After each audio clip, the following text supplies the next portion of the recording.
Long balls. Here we go. Monday morning.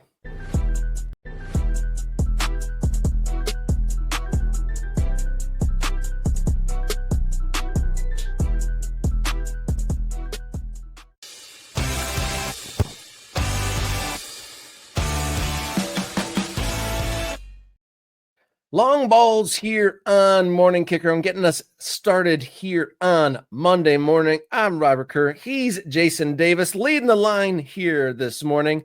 Thomas Muller, the World Cup winner from Germany, spent a quarter century for Bayern Munich.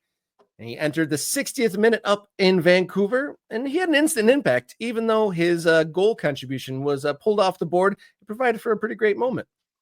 Yeah, I mean, after the game, he was saying, like, it was such an incredible atmosphere there, or the crowd was going crazy. I mean, remember, this man has never scored a professional goal for any club except Bayern Munich. Wouldn't that have been a moment if he had done it for the Vancouver Whitecaps in his first ever performance for them? And again, coming off the bench. Now, being on the East Coast, it was a tough one to stay up for me, but, I did catch up on what went down there in Vancouver. Ends up 1-1. You did have Artur scoring an equalizer for Houston, which, took some of the bloom off the rose for Vancouver, who I think would have wanted to have a winning debut, regardless of whether or not he scored. If you check out Matt Doyle's Blue Sky, and I'm sure he put it on X as well. In fact, I think he put it in his column today, because Matt Doyle at MLSsoccer.com writes that recap column every Monday. He has some moments that are not, they don't end up with goals. They don't even end up with chances necessarily, but you can see what Thomas Muller does. Obviously, if you've watched Bayern Munich over the years, you watched Germany over the years, you would have seen him do this. But his ability to exploit space to the benefit of his teammates is remarkable, Rob. I mean, that is what makes him special. It's not that he scores a ton of goals or that he's got the best skill. It's that he reads the game so well.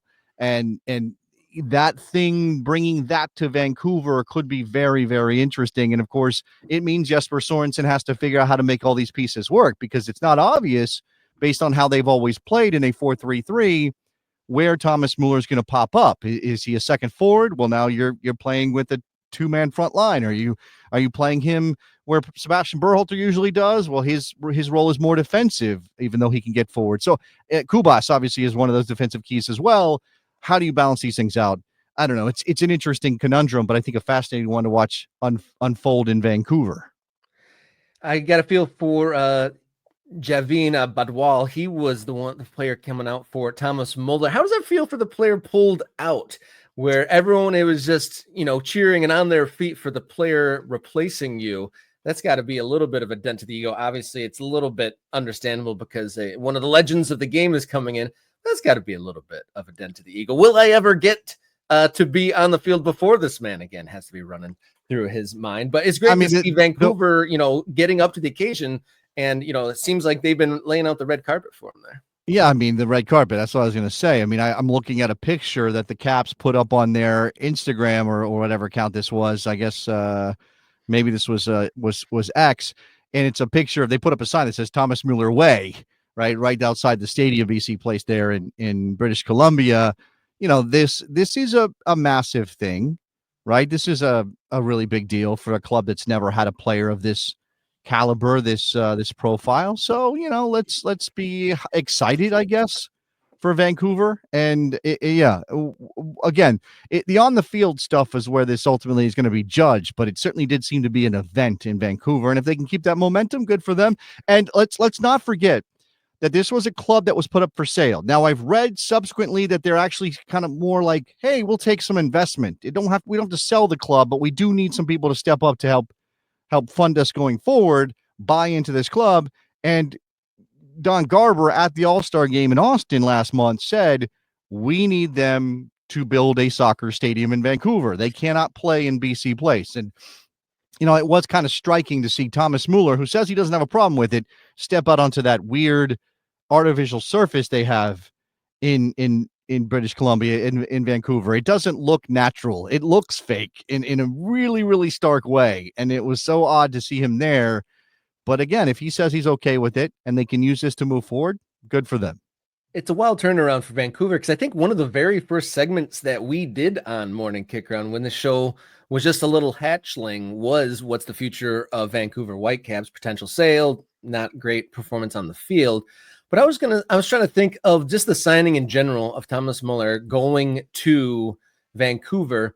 When these big names come over, you think about the New Yorks, the LAs, the Miamis. Is Mueller's signing the biggest foreign signing for like a non-coastal elite team? Is there a bigger name? Like, I mean, obviously Beckham went to the Galaxy, and then the Messis and friends in Miami, and a lot of I big. mean, you had Bastian Schwein. If you're counting Chicago as that's a massive market. They've underperformed relative to the size of that market for years and years and years. But of course, Bastian Schweinsteiger played in Chicago. That's not a coastal city. Now, if you're thinking beyond, maybe a little bit lower down the population and sort of prestige pecking order, yeah, this I would have to think about it. I'd have to think about whether or not anybody has signed for one of those teams in the middle of the country, or Kaká played in Orlando. Orlando's not thought of as one of those top cities in America in terms of like the attractiveness to a foreign player. There's a couple of other examples, but it's in that category, right? It's in that category of one of the biggest names ever to play in a team that wasn't based in LA, in New York, or in Miami. I guess now Miami has emerged as that most attractive of MLS cities. I guess maybe he's just got a different perspective of thinking. Maybe he's considering Vancouver the Los Angeles of Canada, and it's just the West Coast, and he maybe just got his geography a little. I wonder. No, he's probably. I'm sure he was very much excited to play in Vancouver. Vancouver's amazing from what I've heard. I was just there a couple weeks ago for about 16 hours before getting on the cruise, and it was pretty amazing and pretty impressive. And I was there within like 24 hours of this signing, so it was quite an interesting time to be out there. But yeah, I've heard some conflicting reports on the playing surface there. Some say it's great, some people say it's the worst they've seen. So I think it's probably terrible for them. I mean, compared to grass, it's probably terrible. But is it so bad that you can't play on it? No, I mean, I don't know. And again, I think it occurred to me last night as I'm waiting for Muller to come on for Vancouver. I'm thinking, this signing at this moment is very interesting because of the team being, again, up for sale, at least the way that that's the way it was framed initially, and the stadium issue that Garber specifically pointed out. Now, when the commissioner of the league is publicly stating that the team needs a stadium, that's a warning sign. Alarm bells should be going off in Vancouver. I think they are with the ownership group. And this is why people have been like, oh my God, they're going to sell the team and they're going to move it. They're going to move Vancouver to some other city. There's going to be a grisly situation all over again for us. And you don't want that, right? Nobody wants that.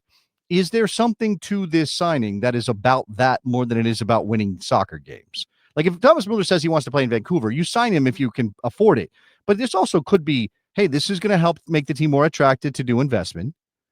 Maybe this is even a line towards Thomas Muller. Not that he's got money to make a difference, but maybe Thomas Muller becomes part of the ownership group. It was not announced that way when he was signed, Rob. It wasn't like Thomas Muller signs with the Whitecaps and he has an option to buy a portion of the ownership group when he retires. But I wouldn't be surprised if something like that happens if he enjoys his time and there's a chance to be a part of a builder of an MLS team in Canada. Well, he definitely seems like the person that doesn't commit lightly. I mean, if you gauge his previous steps, I mean, he didn't just hop around. And so if he's going to choose Vancouver, you'd think there was a reason to kind of plant his flag and maybe lay down some roots there. But we shall see.